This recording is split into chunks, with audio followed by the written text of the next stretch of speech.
So let's try to answer the first question. What is planning, right? Now planning can be there into the multiple places. Okay, planning can be there into the multiple places. And I would say planning would be there at all the places also, right? If you start with the selling, if you want to sell to your customer, there is a two kind of sales you do to your customer, right? First kind of sale is your make to order, right? Make to order kind means you only produce, okay, when you get the order, or you only procure when you get the order. Okay, so some things are designed to order also. You get the order, then you do the design, then you ship it, right? That's, let's say you get an order for an aeroplane, you get an order from the ship. These kind of things, you get an order for a specific CNC machines. That happens make to order. You get the order and then you supply it, right? But that is a smaller set of industries. That industry is 15 to 20%. 80 to 90% of the industry, let's say we talk about pharma industry, we talk about the retail industry, we talk about food manufacturing, we talk about consumer goods. These all industries work on, they would be putting the stock so that when the customer come, we are not saying, oh, I need a Parle-G Britannia biscuit. Oh, you wait, let us first cook, let us first bake the biscuits, then you will get it. No, right? It's on the shelf available for you. How come it's on the shelf available for you?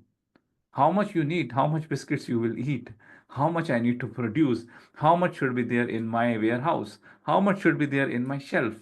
This is all planning, right? Somebody need to plan it, that how, what are the different customers I have, and how much these customers would be requiring it.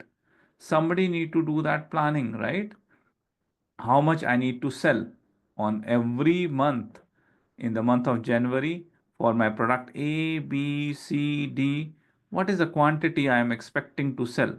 Whether it's car or it's biscuits or it's medicines, these kind of planning would be required, so that we should be, once you have your sales planning done, once you have this sales planning done, that every month, or it can goes to the weeks level also, every week, every product, what are we planning to sell it? Okay, so this is called demand planning, or this is also called S&OP, sales and operations planning. When my sales and operation planning is done, when I am able to receive or reach to the consensus of demand. Okay, consensus of demand means everybody agree that this would be the demand we need to work on, right? And reaching to the S&OP also, it would not be that simple. A lot of algorithms would be used. A lot of algorithms would be used here, right? A lot of algorithms would be used. A lot of departments would be included.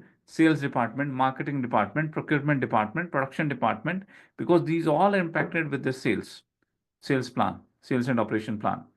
So once this planning has been done, once my sales and operation planning has been done, then with help of this, I would be able to identify how much I need to produce, when I need to produce, which product I need to produce, how much quantity I need to produce, right?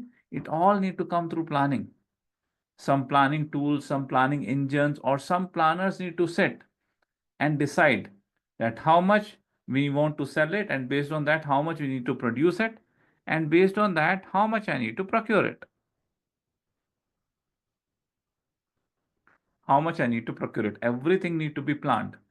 And in the big companies, the Fortune 500 companies, where the business is expanded across the countries, multiple regions, so many products, so many customers, so many distribution centers, warehouses, the things would be very complex.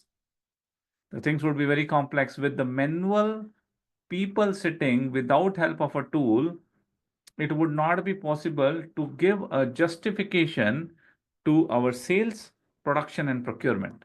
So that's where the heavy tools would be required, so that we can plan our demand correctly, we can plan our production correctly, and we can plan our procurement correctly.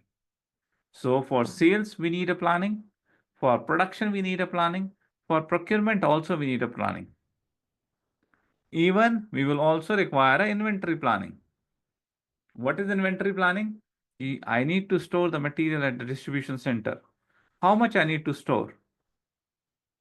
What should be my maximum stock levels? Right? That also I need to plan it. These things also I need to plan it. Right? So supply planning, transfer planning. If I am having my distribution center and my manufacturing plant, how much I need to transfer to the distribution center? If I have a multiple manufacturing units, which manufacturing unit need to transfer to which distribution center? These all are planning. How much I need to sell, how much I need to transfer it, when I need to transfer it, which product I need to transfer it, how much I need to store at the distribution center level, how much I need to produce, when I need to produce, what quantity I need to produce, and how much I need to procure it. Every place has a planning included. And every place the planning which is included would also be having a different tools to support them. Right? Different tools would be there to support them. Within SAP also we have a different tools to support them. And outside SAP, there the third party tools are also available to support those planning situations. Right?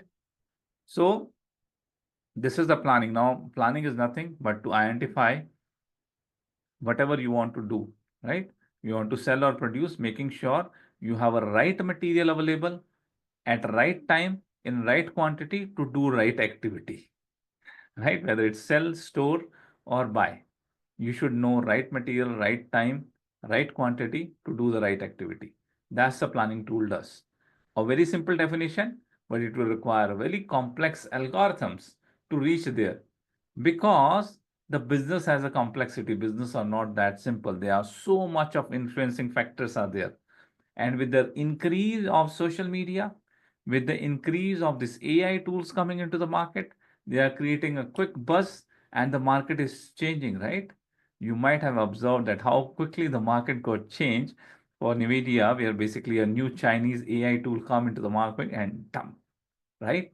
So nowadays the things are changing very quickly because of the social media influence, because of the AI tool influence, the things change very quickly.